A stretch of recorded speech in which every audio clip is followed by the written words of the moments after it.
Is it true commercial vehicles or trucking companies tend to have significantly higher or larger insurance policy limits than individual motorists? And what would that mean for my case if so? Attorney John Rosenberg explains. In almost all cases, trucking companies have significantly larger insurance coverage than individual motorists. Insurance is a way to protect a company and its assets in the event of a serious collision. Large national and multinational companies with millions of dollars in assets need huge insurance policies to protect those assets.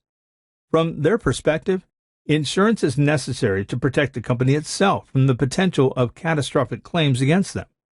Companies purchase large insurance policies, and insurance companies purchase what is known as reinsurance policies to cover their losses in the event of a catastrophic injury claim.